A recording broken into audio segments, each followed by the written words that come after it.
Good afternoon, everyone. Thank you for joining us today. We're really excited about today's webinar, Sexual Assault on College Campuses, Context and Legal Mandates.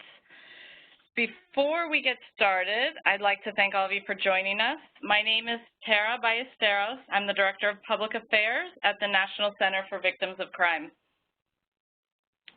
We are the nation's leading resource and advocacy organization dedicated to supporting crime victims and those who serve them. I'd also like to mention one of the programs at the National Center, which is the National Crime Victim Bar Association, the nation's only specialty crime victim nonprofit attorney referral service. We have over 300 attorney members across the country. This webinar today is possible because of the generous support of the National Attorneys General Training and Research Institute. They promoted the webinar and also made it possible today. So thank you so much for joining us. I do want to remind everybody that the National Center has an upcoming training institute this September in Anaheim, California, which will feature several workshops on this topic, and Kerry Simon will be a presenter there as well. So something to think about. We'd love to have you all join us.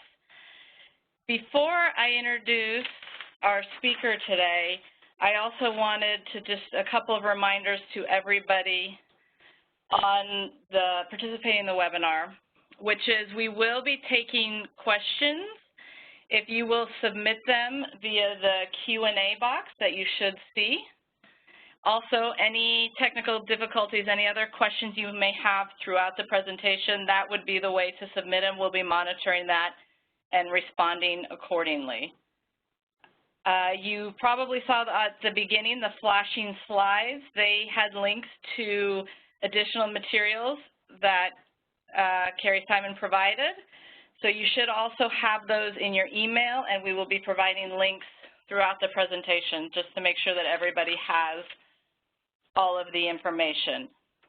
So without further ado, I would like to introduce our presenter. We are honored to have Kerry Simon today with us for this webinar. She is a cum laude graduate from Harvard Law School. Her nationwide practice focuses on civil representation of victims of school-related sexual violence and other misconduct. She's achieved multiple six-figure settlements in Title IX matters. Her practice also includes the representation of student sexual assault survivors in campus disciplinary proceedings and successfully gaining Title IX academic accommodations for survivors of sexual violence. Ms. Simon also served as the inaugural fellow of the Harvard Law School Gender Violence Program. At Harvard, Kerry Simon advised the Department of Justice on best practices for campus disciplinary proceedings involving campus sexual assault. Prior to law school, she clerked for the after law school, she clerked for the Ninth Circuit Court of Appeals in Alaska, serving for the Honorable Judge Morgan Christian. And then following that, she worked on Capitol Hill for several years fighting for civil rights. She's also a member of the National Crime Victim Bar Association. And right now, I'd like to thank Kerry so much for being here with us today. We really appreciate it, and we're really looking forward to everything you have to share with us.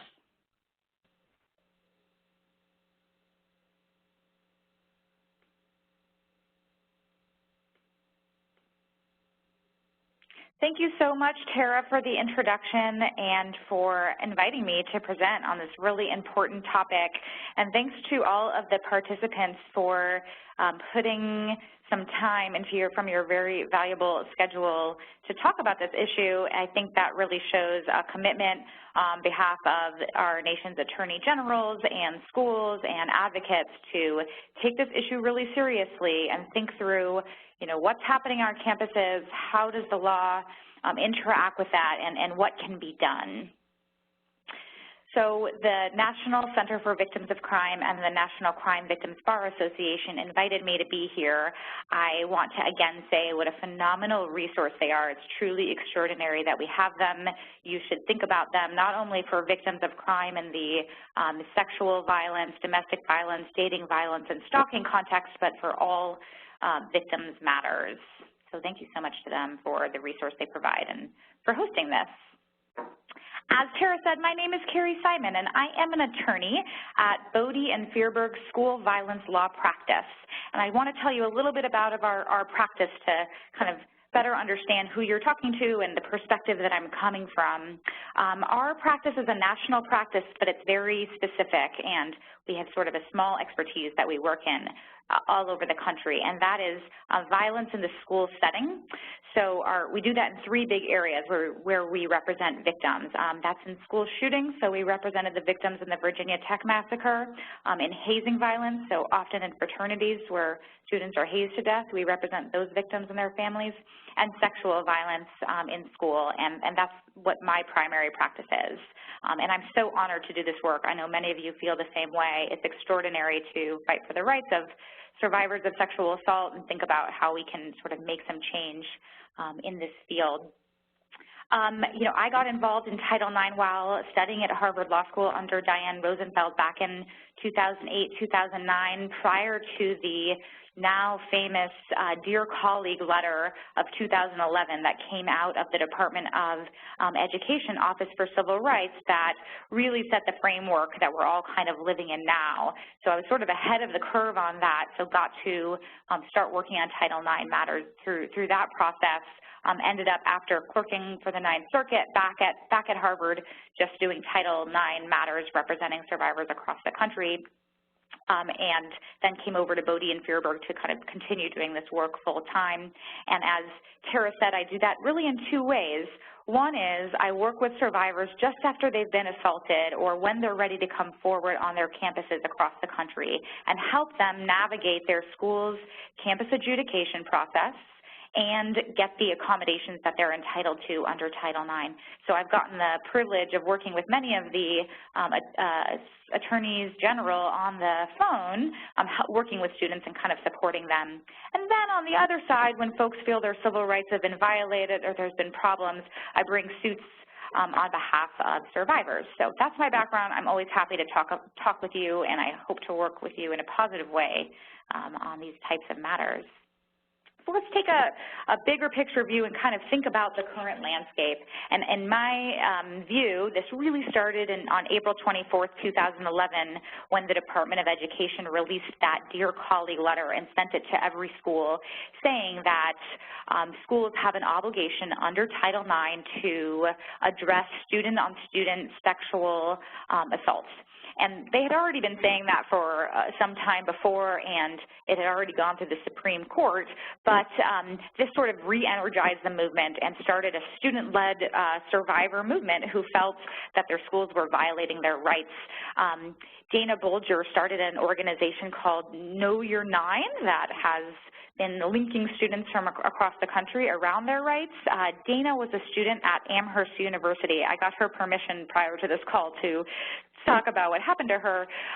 She was being stalked, and there was a dating violence situation that she was recovering from, and that student was still stalking her. She went to her deans, and her dean said, you know, why don't you take off a semester and work at Starbucks? And that's what she did. That's really not in line with Title IX. You know, she saw, as I think about it, how messed up that was. We can kind of see why, you know, her story and story after story that are similar really kind of students became galvanized and found Title IX as a way to demand rights and have really successfully done so. Meanwhile, the U.S. Congress passed a new law called the Campus Save Act. It's more technically called the VIOLA Amendments to the Clery Act, and I'll be talking about that in great detail. But that was another big piece of this puzzle. Then the White House launched a task force on campus sexual assaults and has created the website notalone.gov and also the campaign saying it's on us out of those processes, and they're trying to kind of put together best practices to sort of help schools comply and help schools do what's right on behalf of survivors. So we're just seeing this kind of every day. It feels like there's constant media coverage, and while I think in the past we've seen this sort of, for example, focused on the military, you know, campuses there's sort of a new day where they're under a lot of scrutiny, and the amount of sexual violence that's happening is very high, and there's, you know, a lot to be done, and it's a great place to make change and be effective. So I like this way of sort of stepping back again and thinking about it, okay, so what is a school's role in campus sexual assault? I think a lot of people assume this is a matter for the criminal justice system. Why should schools even be involved or care? And I think this sort of timeline of what a sexual assault victim or a student coming through school might experience in relationship to the school, kind of where the school touches their lives, is a helpful way to think, oh, these are all the places that the school can make an impact, and how do we get that right? So, you know, it's from prevention to intervention to accommodation to investigation to adjudication to sanction to enforcement. So I'll talk about each of those a little bit, and then we'll kind of get into the laws that are also guiding these same principles. So in the prevention component, it's very important to set the rules of the road. As we know, all campuses have their own student conduct policies that decide how students must act within the community, but they're not that meaningful unless we really tell students what they are. So, for example, if the school that you are at or are working with, like all of the schools in California and another 150 schools at least around the country, have adopted an affirmative consent policy around sexual activity, it's really critical to inform the student body that, hey, we're an affirmative consent school. That's the standard by which we expect you to act and which we will hold you accountable to. That way, later, when a student's been moving through an adjudication process on either side, they can point to, this is the standard that we're talking about, this is what the expectation of me was. So that's a big deal. I think that it's unfair to hold a process without first, in the prevention setting, letting folks know the rules of the road. Second, I think it's important to talk about alcohol in the prevention setting. You know, alcohol is the #1 drug used to facilitate sexual assault, and often we just don't think about alcohol that way. It's so common and people are so comfortable with it, but that's the reality of it. So that really can change the dynamic of how we think about it. Talking about what's been called the red zone is another area for prevention. That's the first 15 weeks of school. They're often the most dangerous for students coming in, especially female students. And doing prevention that focuses on pockets on campus where sexual assault is more common. For example, we know that several studies have found that at fraternities, men are 300% more likely to commit sexual assault. So it's important to enter those communities. And then I'll just say that the VIOLA Amendments, guidelines, and what's talked about in Title IX really should be thought of as a floor. You can always do more prevention, and that's the best case scenario for everyone. On the next step on the intervention, that's about, you know, really at orientation, even though we try to give education on this matter, people are really just thinking about being away from home and classes and friends and aren't really thinking about rape until it happens. Then they're sort of in a whole new place, or they're not thinking about what it means to be in an abusive relationship at that time until later when an intervention can make a big difference. So you should be thinking about, you know, students being where they are, so online, how, when they search the school's websites, can they find out about their rights and options and who to speak to, what are their reporting options, how does ongoing preventative education kind of interact with those students so that they can now have a place to say, hey, this is happening to me. So I think that's the intervention piece after something's happened. Okay, so now as we're moving along, we've gone through prevention, someone has had an experience, we've intervened, we get to accommodations. And I'll talk about this in great detail. I'm very passionate about it, but essentially this is why I'm passionate about it, is because I work with survivors every day. I've worked with probably 60 survivors of campus sexual violence, and so often, again and again, I see this pattern of a downward spiral. They're assaulted by a fellow student, they're afraid to leave their dorm room, they're afraid to go to class. If they do go to class, they're afraid of seeing their perpetrator, and often just are having incessant thoughts and unable to pay attention in class. They stop going to the cafeteria. They start failing out of their classes. They start getting letters from the school saying, you know, you're out of your scholarship for your grades. They drop out of school and in the most horrible situations commit suicide. And meanwhile, their perpetrators go on to walk across the graduation stage and perhaps assault other people. So to the extent that accommodations is a place where a school can really step in and change that downward spiral and hold somebody up, that's a big moment for schools to take action. After accommodations is the investigation and adjudication section, and this is important to have trained investigators and adjudicators. I would say that's the key to those situations. I recently had a high school student that I'm working with, I do K through 12 work as well, who was immediately asked after she reported sexual assault by another student on campus, why didn't you bite his penis or grab his balls? I think that, you know, essentially put the blame on her for not engaging in that behavior and was really not it showed to me that the investigator was not trauma-informed. And I think also in our minds we should just be remembering that this campus proceeding is just simply not a criminal proceeding. Different standards apply, different purposes are there, and we should not be using criminal language. No one is found guilty. There is no defendant. Sticking to this is a school process just like we would do if someone was cheating on exams. Okay, then we get down to sanctions, and I think what's important to say here is that the sanctions be meaningful. We hear a lot about schools giving a research report as the punishment for sexually assaulting another student. Well, that certainly was a waste of that student's time that decided to go through that whole process. Isn't quite meaningful. And I think you could consider asking the victim what would be helpful to them. This is a little bit of for the creative school, but I know a Title IX staff member at a great university who told me that one of the victims she worked with said, you know, I really just want a new bed. I just can't sleep in this bed, and it just makes me too trigger. And they got her a new bed, and that was what was able to get done. So thinking creatively about sanctions. And then finally, enforcement, particularly if a student is suspended or expelled and you allow them back on campus for certain reasons, it's just critical that you tell the victim instead of the victim finding out from her friends that he's there. That can be really traumatizing and feel like the school didn't really take them seriously. It sends a bad message. So to let them know in advance exactly where he'll be and for what purpose and how they can stay safe would be pretty critical. And I'll just add to this list evaluation.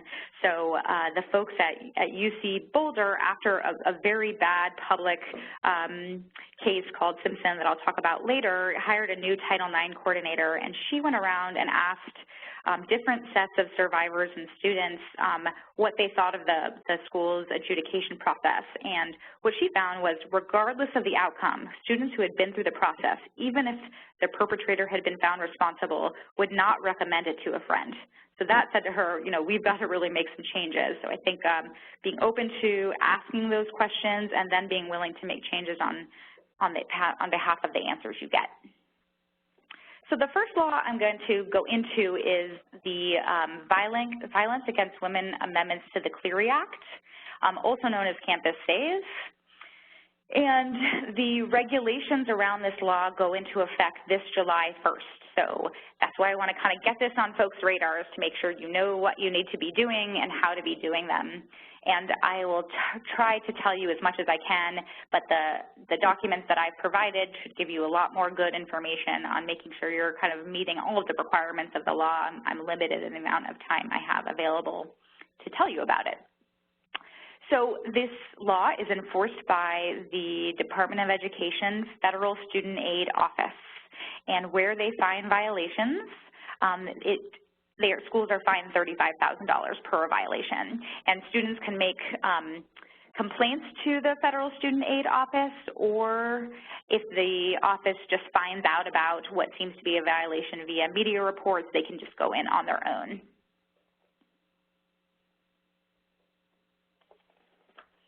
So I'm going to talk about 4 parts of the new VIOLA amendments to the Clery Act. all of your schools are already dealing with Clery Act, Clery reporting. Clery deals with all crimes, and it should be thought of as really a consumer's rights law to have transparency and to know what's happening on college campuses in the area of violent crimes.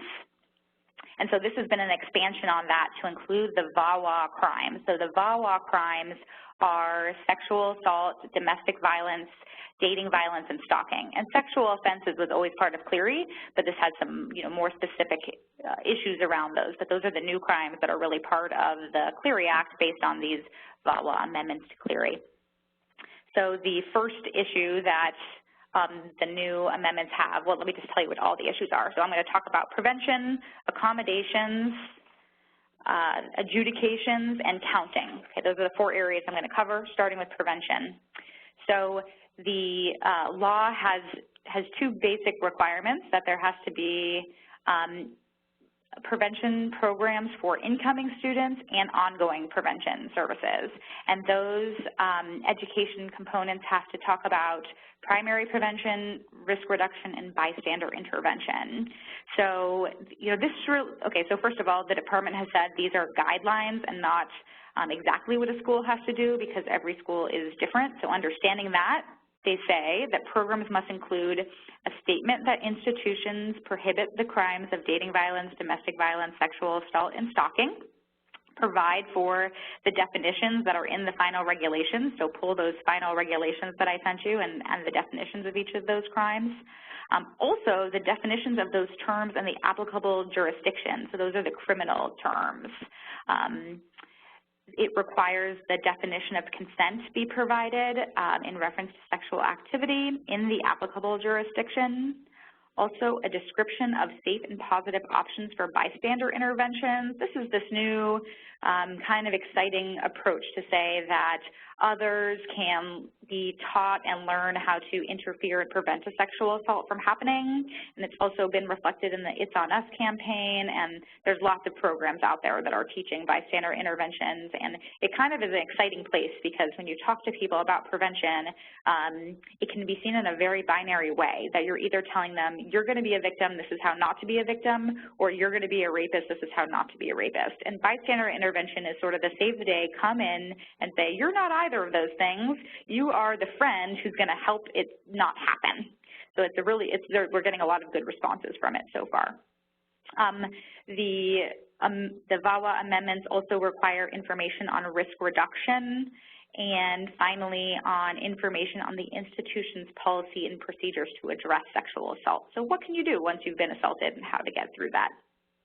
I just want to note for you, as we're thinking about compliance, that this does not require mandatory participation in these programs, just that the school has those programs. So certainly they should be trying to get everyone to participate, but there's just not a place in the law that says it's a mandatory participation. And my other suggestion to you is that you use the resources that are on your campus from all of your various programs and schools, that you have a lot of resources right at your fingertips before you start looking outside of school. Accommodations is the next piece required under the VIOLA amendments. So I've kind of listed here the areas that they say you must have accommodations in, but I thought it would be helpful as an attorney that represents sexual assault survivors to talk about how I talk about this with students, and I think is a more effective way, at least in my experience. So I begin by sort of saying, where do you see your perpetrator on campus? Where do you feel unsafe or uncomfortable on campus? And I had a client who was from a small Christian college in the South, and it was required in school that they attend church every Sunday, and she was seeing her perpetrator at church and his friends, and it was scaring her, and she wasn't comfortable going. So I said, okay, do you want me to see if I can get the school to let you guys go every other Sunday?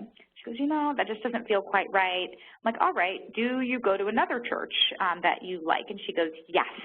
So we asked that she get school credit for going to this other church.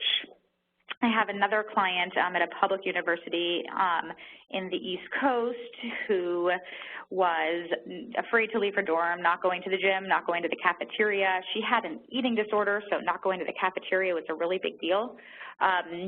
And we were able to set times when the perpetrator was allowed to go to the gym and when she was allowed to go to the gym. And this period of time that I'm talking about was before the campus proceeding happened, like during the investigation after she's reported. But during that time, you know, she's afraid to get out of her room.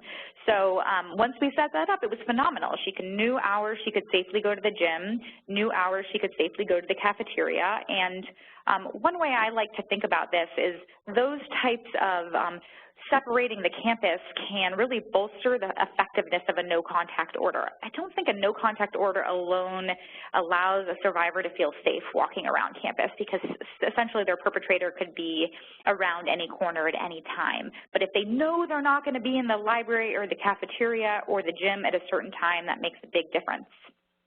I also often ask schools to provide us with the perpetrator schedule so the victim can kind of know where they're going to be and avoid those areas. When I've had more dangerous perpetrators, schools have had a plainclothes police officer trail that perpetrator and also offer to provide that same service to victims. So lots of things on the safety side. Okay, so that's one big chunk, and that's sort of the safety provisions. The other big chunk is academic and of accommodations when I say big chunk. And so I again start with saying, how have your academics been impacted by being sexually assaulted? What would be meaningful for you?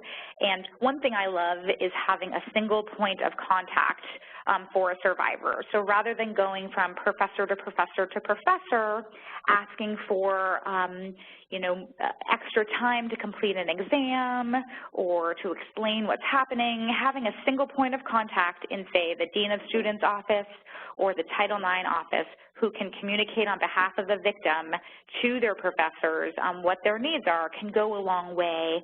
So, for example, I had a student who had to miss class for a court hearing to bring a protective order against a domestic violence abuser, and this single point of contact was the one that could communicate that to her teachers. Or, you know, if someone has a terrible panic attack one morning, they're able to communicate that to the single point of contact. So that can be a really wonderful, it can be life-changing for these students is all I can say. I have another client who named Ella who was taking pop quizzes every single day. So I guess that's not really a pop quiz. Taking a quiz every single day in a science class. And it was causing her extreme PTSD. She had suffered from a really serious long-term dating violence situation, and that anxiety was being triggered by having to take these tests. She got that communicated to the teacher, and the teacher said, you know, I'm just giving you those quizzes to make sure you do the work. If you want to instead just, you know, write up a description of the reading, that's fine. And that was like a total hero in this young woman's life. She just felt transformed. So there's many small things that can be done to support survivors. I'm also just going to give a pitch to something that I care deeply about in the world of academics, and that is grades. I wrote a piece in the Washington Post about the academic impact of sexual assault, and I call it degrading.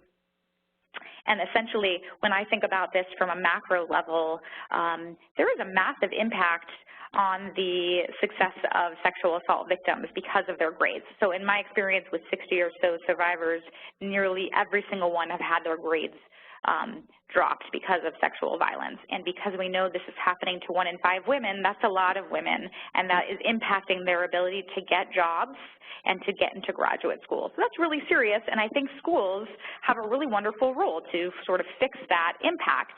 And I think this is exactly why the criminal justice system can't do enough. They can't fix your transcript, but a school can. So here's the recommendations that I would give regarding grades. And I'll say when I posted this, or when I published this piece in the Washington Post about this matter, I got lots of calls from the Department of Justice who were also very excited about these ideas, and from the White House. So one is to restore the academic record, and just giving folks an option to remove affected grades, retake courses, and replace poor grades with passes. That's just a huge deal, and it's a pretty simple thing for schools to do. And the second is in graduate programs. When you have students apply to your school, consider offering them to explain low grades related to sexual violence. or provide opportunities to recalculate their GPA without the assault-affected grades. Also, when you're planning your misconduct proceedings, do your best to ensure they don't interfere with academic success. You know, I was working with a young man who was required to complete an appeal of his rape case during his exam period, and his final grades that semester were the worst of his academic career. It was really sad. So another big issue that I sort of mentioned before is GPA requirements for maintaining scholarships or participation in school programs. Lots of my clients start getting letters saying, you know, you're being dropped from your scholarship program. So there just needs to be a hold on that to any extent possible when there's sexual assault involved. And finally, I would say where an academic dean sees a sudden downturn in grades, they might check in with somebody because sexual assault might be at the root of that. So the next component required by the Violence Against Women Act amendments to Clery are things regarding the disciplinary proceedings. So this is the campus sexual misconduct disciplinary proceedings. I'm going to highlight just a couple things that were big in the discussions around the regulations. So I attended the Campus DAVAC negotiated rulemakings, and there was a lot of tension around these issues, so they're ones to have on your radar. The first is this question of advisor of your choice. The VIOLA amendments provide survivors to have the advisor of their choice during campus disciplinary proceedings. A lot of schools don't, at least historically, have not wanted attorneys present. In particular, they just said no attorneys, or they said, you know, your advisor is limited to being someone from within the school. That's no longer allowed. This specifically, you know, that was considered by the Department of Education, and they came clear that it's whoever the student chooses to have support them. Second is training for investigators and adjudicators for any official involved in this process. So the VIOLA amendments say this, that those officials must receive annual training on the issues related to the VIOLA crimes, dating violence, domestic violence, sexual assault, and stalking. And also on how to conduct investigations, naturally, and how to conduct hearings and protect the safety of victims and promote accountability. So I'm going to throw in a few other things from my experience working with many survivors and places where I've seen schools' failures on trainings that would be really helpful for adjudicators and investigators. So one is about just basic credibility, weighing the evidence, understanding how to do those things, which isn't necessarily natural for folks, particularly an explanation of the preponderance of the evidence standard that applies to their decision making. I had a school say, you know, sorry, this is a he said, she said situation, so we can't do anything about it. Well, that's just simply not the case, particularly in the context of a preponderance of the evidence standard. A panel has every right to determine whether a complainant or a responding party is credible, and that if just the two of them are speaking about what happened, and though there definitely should be more information involved, but if it did come down to just that, still can tip the preponderance of the evidence standard one way. Other training should be around formulating meaningful, effective questions about understanding trauma and understanding its impact on memory, on victim behavior and perpetrator behavior, on the use of alcohol and what it means for incapacitation and consent, training on rape myths, and training on victim blaming. So I could talk about all those things for hours, but we don't have hours, so I'm just going to keep on moving on, and I'm here to talk in the future about those things. Prompt, fair, and impartial proceedings I'll talk more about in the Title IX context because it crosses over there as well. So the final thing that the VIOLA amendments add, and I just say final that I'll be talking about, there's certainly more detail as you should be reading these closely yourself, especially before July 1st, reading the regulations yourselves, is about the annual security reports counting of crimes and definitions. So first of all, it is adding to the reports new crimes, domestic violence, dating violence, and stalking. Sexual offenses is already a crime that's been counted. Second, they've revised hate crimes to include gender identity as a reason for bias motivating the crime. Third, the definition of rape has been changed to reflect the FBI definition. So rape and sodomy and sexual assault with an object are all rape, rather than separating out sodomy and sexual assault with an object. And then when you're doing counting, as Clery people, you know that there's a hierarchy in the way that we measure, or excuse me, in the way that we count crimes. This does not apply to sex offenses or hate crimes. So if there's an overlap, let's say there's a sex offense and a murder, you would report both. And same with hate crimes. If there was a hate crime that was also a sex offense, you would report both.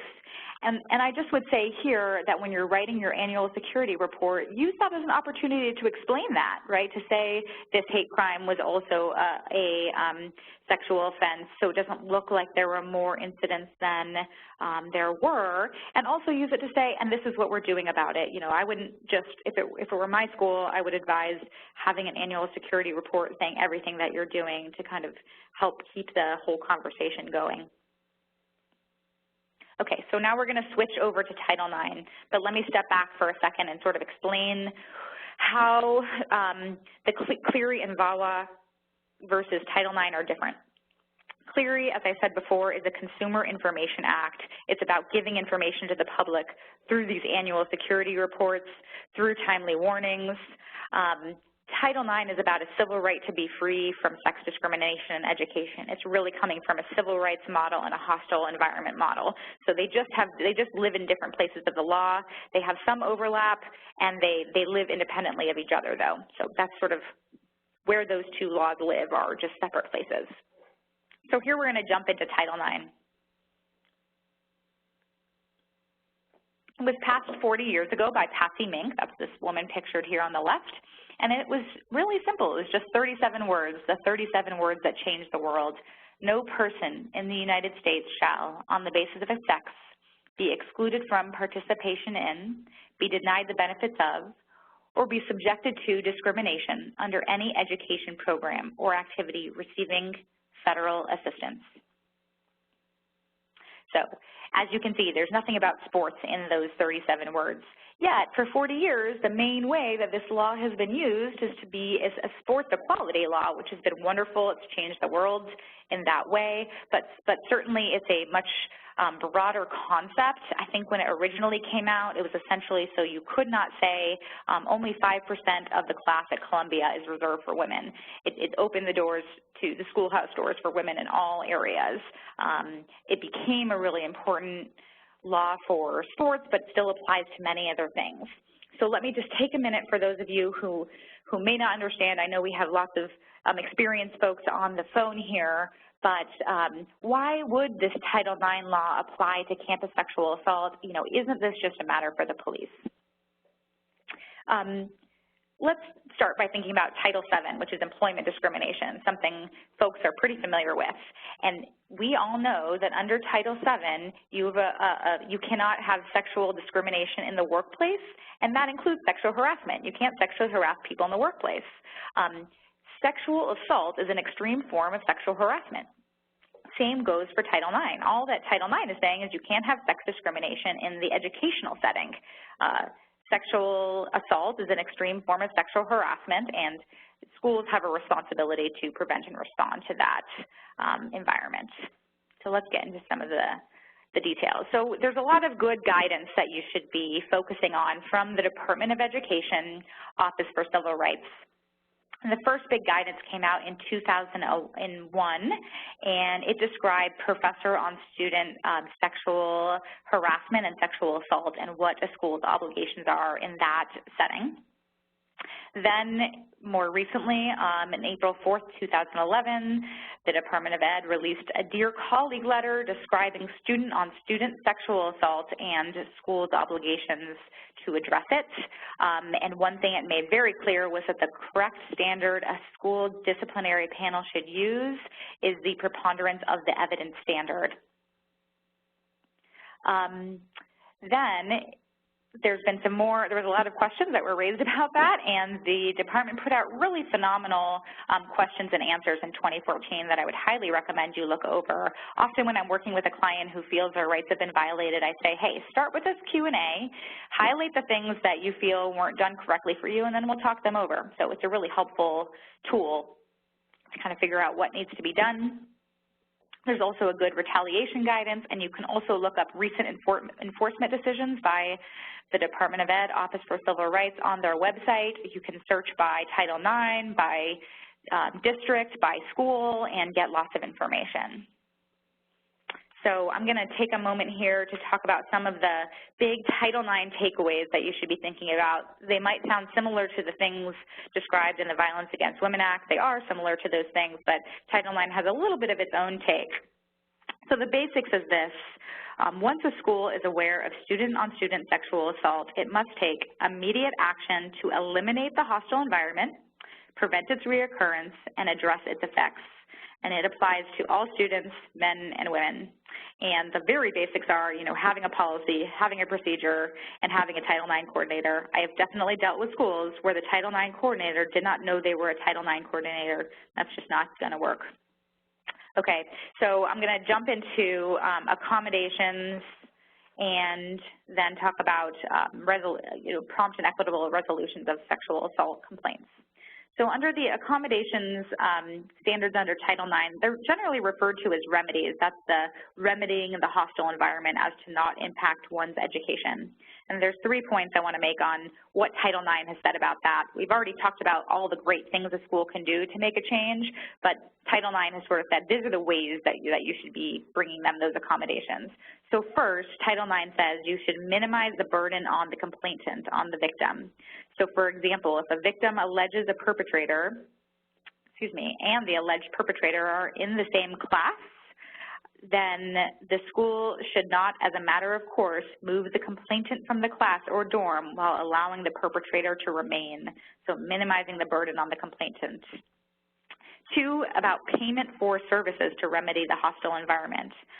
In a recent letter by Secretary Catherine Laham from the Department of Education, she said that if remedies are necessary to ensure equal access to educational programs, a school cannot require a student pay for the receipt of those remedies.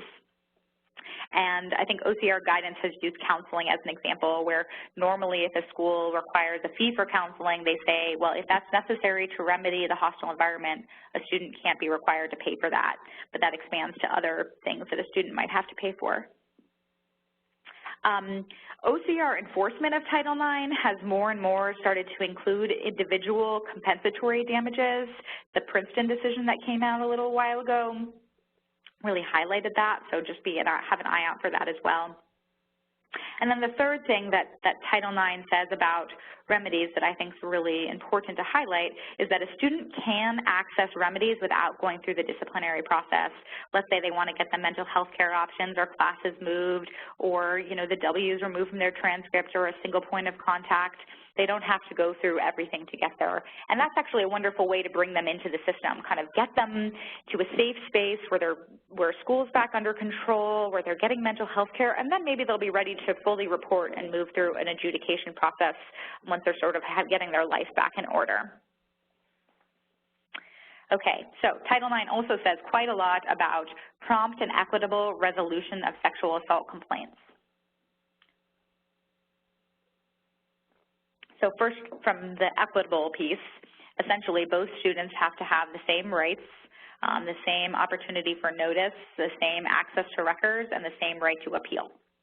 It's really different than the criminal justice system where a defendant has rights and victims have very little. Second, I think the preponderance of the evidence standards falls under this piece of the equitable resolution, and the preponderance of the evidence standard is a more likely than not standard. And essentially, where a higher burden tilts a resolution in favor of the responding party, that's not equitable. So that's why the preponderance standard is so correct to use here. Let's see. So under Title IX, the school's requirement to have a prompt and equitable resolution of a complaint includes off-campus sexual assault, Prompt is defined as about 60 days with the understanding that more complicated cases could take longer. There's a call for transparency, and I'll say in my work representing victims, that's really makes a big difference to them. When they feel like the school is hiding the ball, that can cause a lot of anxiety for them. So just keeping them informed, even saying nothing happened this week, can be a big deal.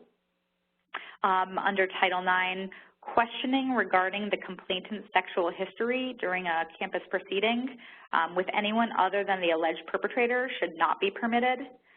Similarly, previous consensual sexual encounters with the alleged perpetrator does not imply consent in later interactions. And finally, the Title IX says that hearings should not inflict additional trauma on complainants. So that's just being trauma-informed and getting trauma training for the panelists. That can really help. There's a lot more to say about Title IX, about confidentiality and mandatory reporting, but I'm going to switch now to talk for a few minutes about the federal court side of Title IX. So just to say, there's two separate things that can happen under Title IX. One, the Department of Education, Office for Civil Rights, enforces Title IX under all of these guidances we've been talking about. Separately, you can bring a private right of action in federal court for a violation of Title IX, and that's how students typically get damages. But the federal courts have set their own standards for what a school has to do. Although all the stuff from the Department of Education is relevant to that, it doesn't close the deal. You have to look to what all the courts have been saying. So I'm going to run through a few interesting court cases, and then we'll close up for Q&A. So the first one is Davis v. Monroe, really important case that declared that there was a private right of action for damages in cases of student-on-student sexual assaults. And it set the standard for what a plaintiff has to show in order to show a school is liable for damages. And that is this, where a school is a federal funding recipient that acts with deliberate indifference, and deliberate indifference is also clearly unreasonable. 2, known acts of harassment, so that's actual knowledge, and that harassment is so severe and pervasive that it effectively bars the victim's access to educational opportunities or benefits of their education. That's where the private right of action for damages comes in. So it's not an easy standard to meet. So let's see a little bit about how that's played out. So I think this is an interesting case. Kelly v. Yale, and the student had asked for some of the accommodation requests around dorm changes and class changes that had been ignored. And this was a motion for summary judgment by the university, and the court found that whether being at school with the perpetrator without these accommodations amounted to deliberate indifference was a question for the jury.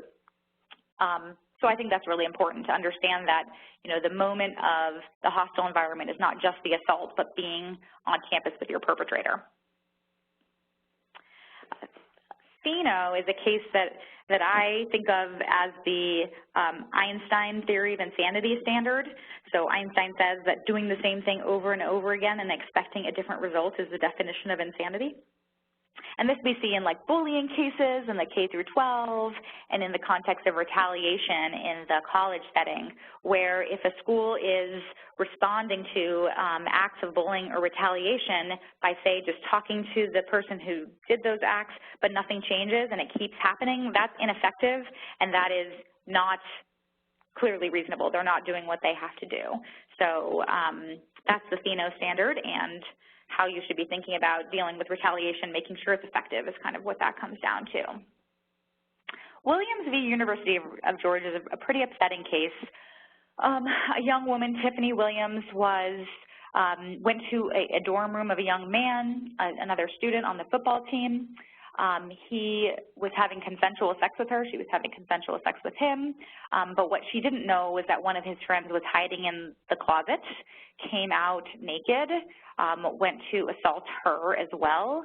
The first student who she had been having sex with got up, called a third friend, and said, "We're pulling a train on Tiffany." Friend number 3 comes in, also assaults Tiffany.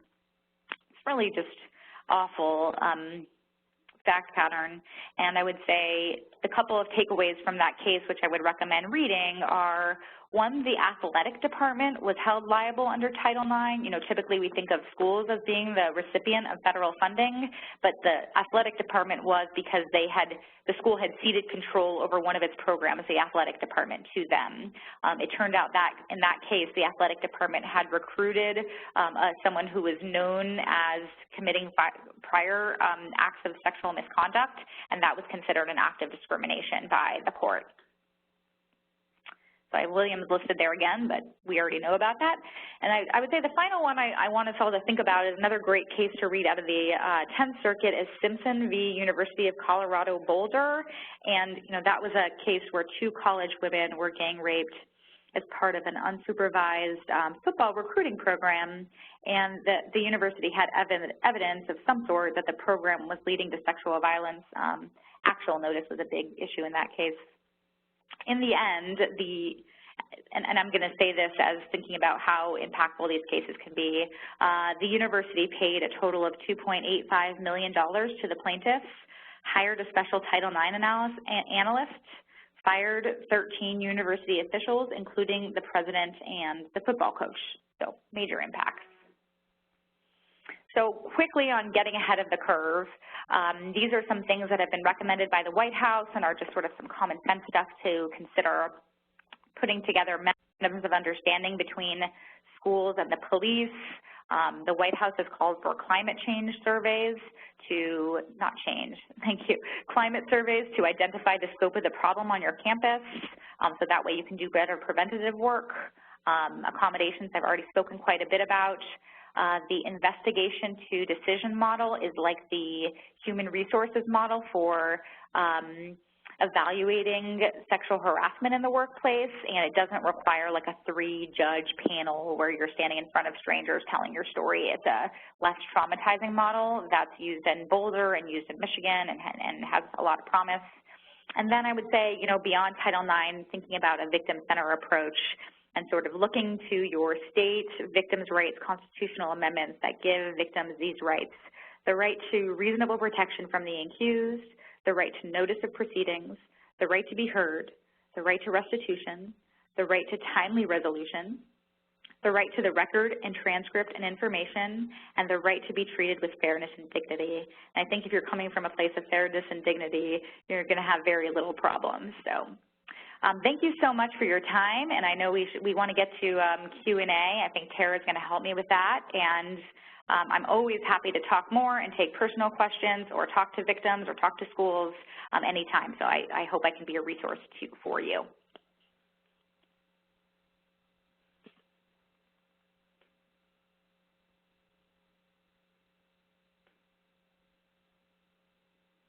Thank you very much, Kerry. That was a lot of really, really good and important information with some suggestions. I know there's some university people on the line too, so I think that was some fantastic information.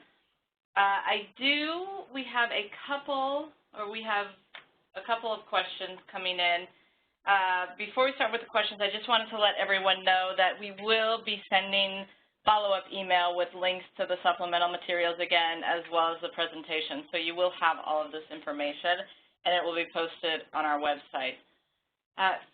Kerry, I think the first question you might have seen as leading into the presentation, but one of the participants asked, are there additional steps or considerations when dealing with student complainants that are under 18 at the time of the assault? Yeah, so the Dear Colleague letter from 2011 applies to K through 12 and college.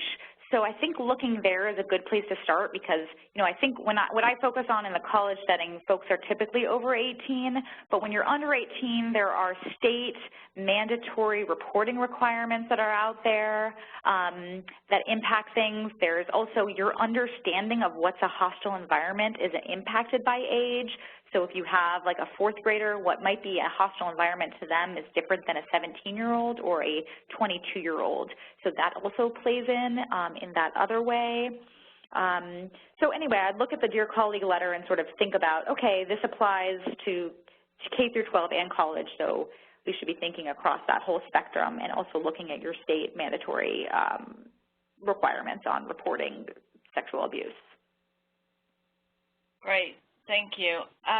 Another question is, someone is asking for the legal citations to the cases. Is that something we can help you put together perhaps and send out? Absolutely. I'm happy to do that. Great.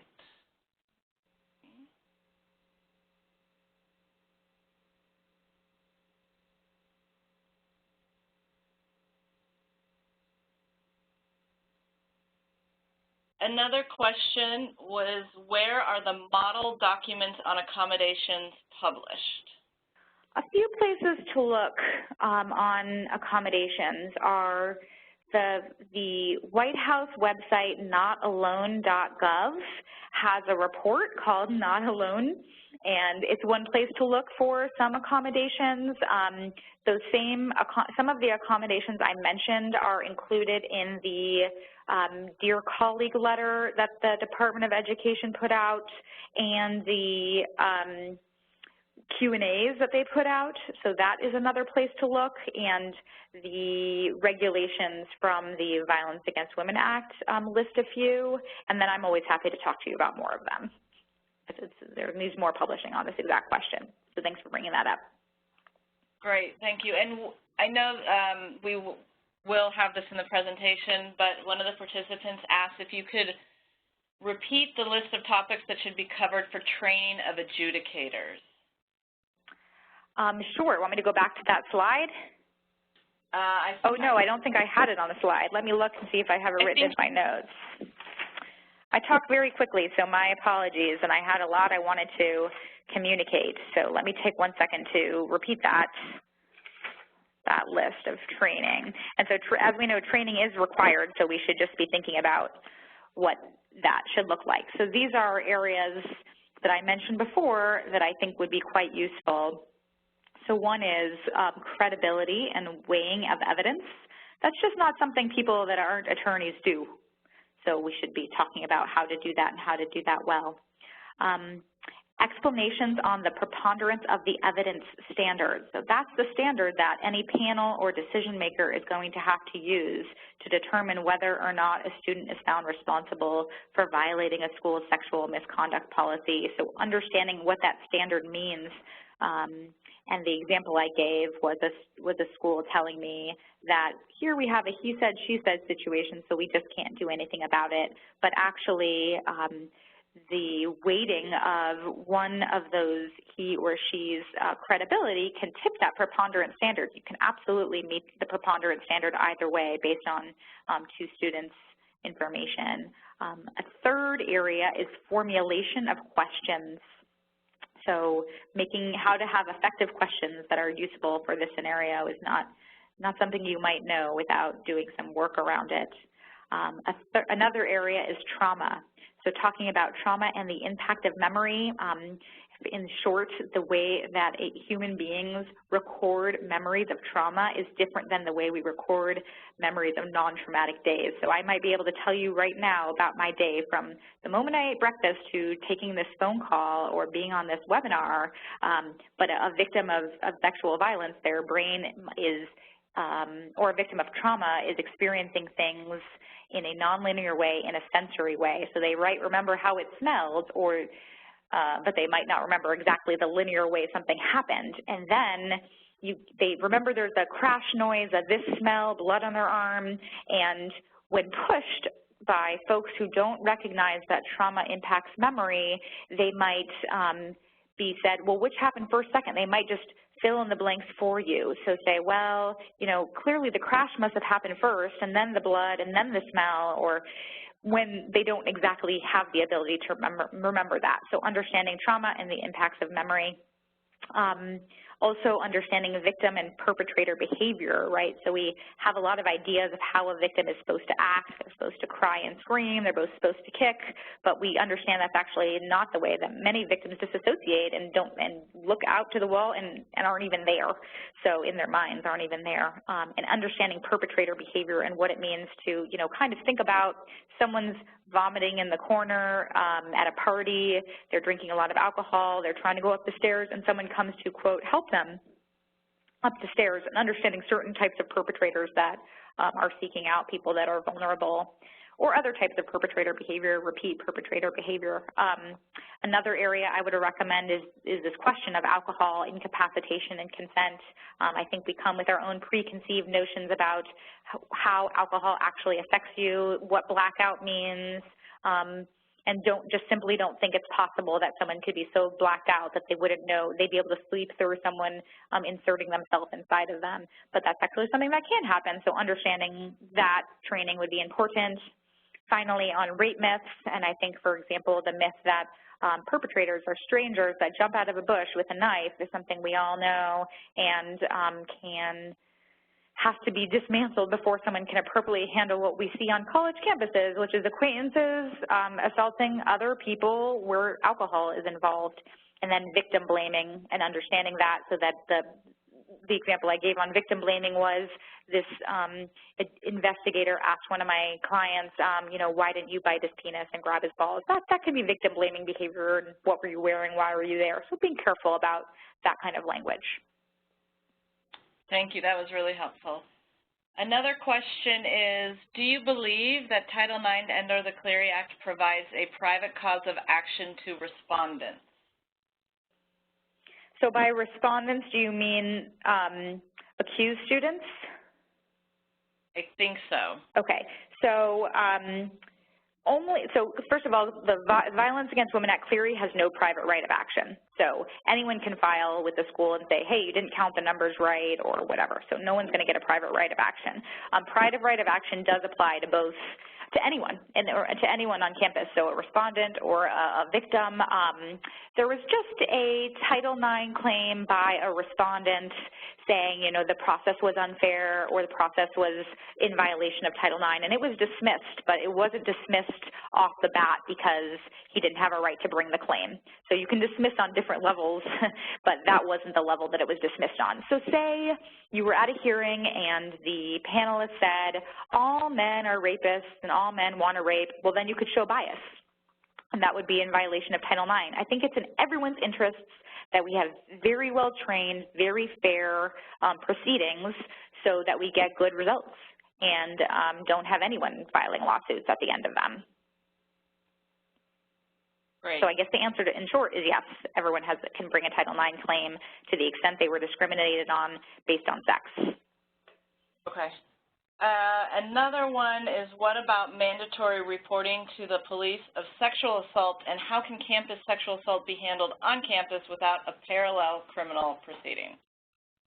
Okay, so mandatory reporting is a kind of a new thing that states have been pushing for, Virginia has been pushing for, and what folks should know is the victim community has come very strongly out against requiring schools to mandatorily report to state prosecutors every sexual assault because it's taking the power out of a victim's hands. It has confidentiality conflicts. It is meant to be something that is having a good effect. I think people have good intentions, but is not working for victims. So I think that the Title IX argument would be this that I've been thinking about, right? Under Title IX, you can't discourage somebody from moving forward with a campus adjudication claim or a police claim. Sometimes schools will say, you really shouldn't go forward with the police for X, Y, Z reason. You can't do that. And you also can't say, do you really want to ruin this young man's life? Don't do this. Do you really, was it that big of a deal? Those things you can't do. So in my mind, if we have a rule that says, if you come forward and report to us, as you have a right to do, and bring a campus misconduct claim against someone who hurt you on campus, you then automatically have to be put into the criminal justice system, which does not have a Title IX rights. It doesn't have very many rights for victims. In school, you have a lot of rights. It's a really nice place to be. There's equal rights. That's why we have the preponderance standard. The criminal justice system is nothing like that. You are a victim to your own crime. The prosecutors and the police can decide not to take your case at all. It's a big decision to want to get into that process. So a mandatory reporting scheme would force students that wanted to report to their school to go into the criminal justice system, and in my mind, that would shut down people from reporting at all. When we're finally seeing reporting, we don't want to do that, and has the potential to essentially be discouraging them from doing so. So I think it has conflicts with Title IX. That's my take on the mandatory reporting to the police. Great. Thank you. We have a lot of questions, so I'm just going to keep going through them. Sure. Let me just say, I know that we're past our time, so if folks feel they need to jump off, feel free, but we'll stay around. Are you all right staying on? Well, I think we just have 3 or 4 more. Okay. So what is the current best practice regarding whether the complainant presents his or her own case at the adjudication hearing? And the second part of that is, do most universities present the case on behalf of the complainant, or is it generally left to the complainant to decide? Okay, that's interesting. So here's what I think is the best practice that I tried to allude to that sort of gets out of this whole who's presenting what situation. And that is the investigation to decision model that's been adopted by Michigan, adopted by Colorado, adopted by Millbury, and has been put out by the White House as a good method. And essentially this, and this is why it's so fantastic. So the investigator at CU Boulder, her name is Leslie Morris, she sits down with the victim who wants to report, and the first thing she says is, you will only have to tell your story once, and that is to me. And here's who I am. These are my qualifications. This is what I do and how this process is going to work. So they can kind of come in and be like, wow, that doesn't sound too bad. And then that investigator goes and interviews the accused student and then interviews everybody else in the process. The folks that those people talk to, they can go and get, as I mentioned before, go to the bar and get the receipts to find out how much was drinking, do video analysis, and have second and third meetings, potentially more meetings with those 2 people to get more information based on what they learn. And then that investigator writes an investigative report that shows their findings of fact, and often that'll be moved from them to sort of the sanction or decision makers that say, okay, this meets the preponderance of the evidence standard based on that. Sometimes they'll send them back and they'll say, hey, investigator, you forgot to talk to the taxi driver, go find him and then come back to us. They finalize their report, and it's based on that report that a sanction is given. And that's just less dramatic. There's nobody presenting. There's a lot less challenges there. So I would say that's what I have been hearing as a best practice and has a lot of potential as a best practice. Getting to your other point about, I think this is a challenging thing that we are putting students in the position who are already, let's remember, being a student is hard enough. Now you've been sexually assaulted. Now you're presenting yourself as basically an attorney in a proceeding before 3 strangers, and they're judging your credibility. It's just not fun. So to the extent that they can have advisors that help them, I think that's really meaningful. When I said before that students get an advisor of their choice, I want to be really clear. That does not mean the school can't limit the role of those advisors. They can really say, you can say nothing. You can just advise your client quietly, and I actually think that's really important for survivors. We have a really effective and robust criminal defense lawyers in our country, okay? So there's already, you can go to any state and you can find criminal defense lawyers that can do these proceedings. We just don't have the same number of victims attorneys. I do this, but I just know that there's not that many of us that are doing this and doing this frequently. So I see those criminal lawyers bringing in some really harsh stuff into these proceedings. So essentially, they're the nuts and sluts defenses and calling women crazy or calling them sluts and going after their history, and it's not a pleasant thing. So the idea that they could get the platform and speak on behalf of respondents and get to make those kinds of accusations or build that into the process could also be problematic. So I guess I kind of see that both ways. I've come down on thinking that the adjudication where it's a investigation to decision model is the best way ahead in schools, following what HR departments do. Okay, so that's interesting. You kind of led into the next question, I think. Should consider changing from an adjudicatory model to an investigatory civil rights model? So what was the question? Should they, or how do they? Schools consider changing. I think they should consider changing.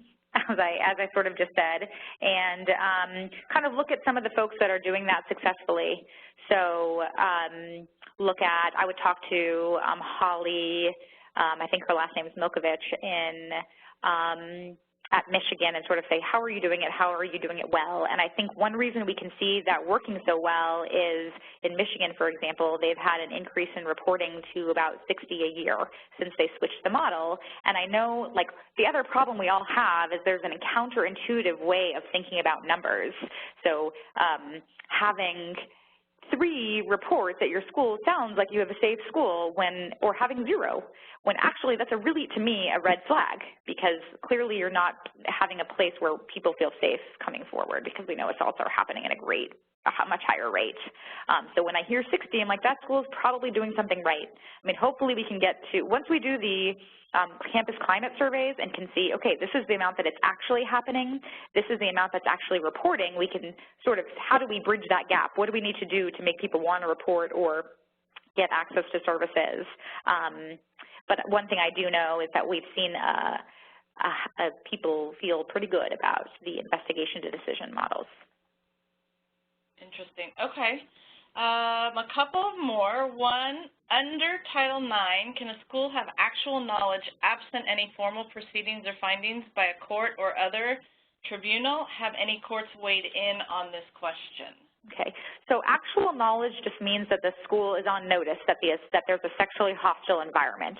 So actual knowledge isn't really about formal findings. It's like the day that you come and report to them. And it's actual knowledge you should compare in your mind to should have known or should have known, which is a standard we use in other legal contexts. Here, it's not that, hey, you should have known, but you have to actually know. So that means it's a higher standard. So that means a survivor has to tell somebody in the school that should have known, or maybe they wrote about it in the school newspaper, or some way in which they got actual notice and should have, and not just should have known, but knew. So it doesn't really, whether or not there's a hearing doesn't quite matter. It's that they were informed, which gives them the opportunity to remedy the hostile environment. Sure. In your experience, do schools try and reduce penalties against the accused by claiming that they do not want to be open to lawsuits by them? In other words, if suspension of the accused rapist is on the table, how do you respond to that argument? It's hard to say what schools' motives are for having a lower punishment. I think they are thinking about liability. I think they're now thinking about liability from both sides, where survivors have that right. Traditionally, perpetrators or students that have been suspended sue more. There was a recent report put out by the United Educators, and United Educators is the entity that insures schools, and it said that at this point it's 60-40, 60% are perpetrators suing, 40% are victims suing, and I think that was probably an increase. I think only recently have victims really been suing more frequently. So one, if someone's just looking at it as like a cold litigation analysis, yes, they might be fearful of a perpetrator suing, and so one solution to that, if we're really thinking the worst of universities, would be to lower the sanction to kind of get out of having to do that.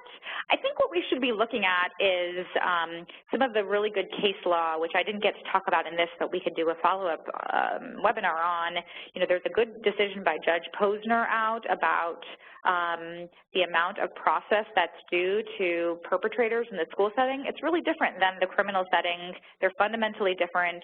The criminal setting means the state could be putting your liberty at stake. You could be put into jail. And then in the school setting, you could say you can't come be in our school anymore. They're really just different, is a different magnitude. So the process due is less, and Judge Posner has spoken very eloquently about that. There was another student who came forward with a Title IX complaint for being removed from the school. He said that the panel was biased towards men. It was found that the school had all different kinds of results towards different men, that the rules he was talking about applied to men and women equally, and that was thrown out. So, I think schools, before they start to if they are changing what the sanction is going to be, should really be thoughtful about what the laws actually are. And I'd like if you could give my email address out. It's up on the thing still. It's csimon@bodie.com, and I or Tara can kind of give some of the citations to the cases that I've been talking about if folks are interested in that. I see some questions about the Judge Posner case. It's a good one. Definitely, and definitely follow up with either of us, and we'll help you with that. There is a question about grants, and this person is interested in possible grants related to training for sexual prevention on campus. Are there any recommendations or sources for these types? I see. So are you a school? This sounds like it's a school looking for, like, hey, we have to do this. How do we pay for it kind of thing? I read it.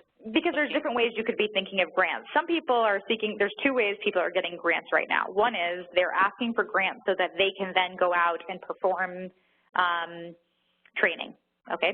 So on the other side, there are schools that are saying, we'd really like to have training. Like, how do we pay for that? We already have a lot in our budget. So I would say the best place to start is the Violence Against Women Office, the Office of Violence Against Women at the Department of Justice. OVW. So they give out all kinds of grants that relate to this and to other matters, and would be one good place to start. I think I would talk to them, look at what they offer, talk to them.